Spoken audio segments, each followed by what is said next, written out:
Kids love something that is colorful, crunchy, and in a good shape. So, Jowar Carrot Pops are something that you can give it a try for their evening snack or even for their snack box.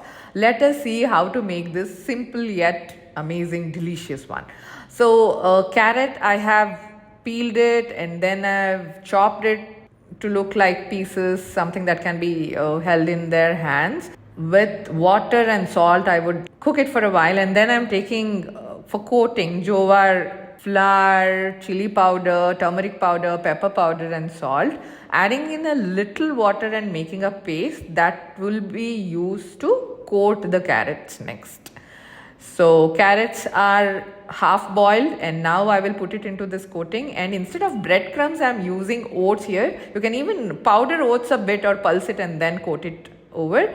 You just have to cook it both the sides, and this carrot pop is ready. My son loved it. He loves to experiment and I love to cook for him. So do give it a try. Tell me who in your home loves experimenting new dishes, and tell me how you like this recipe.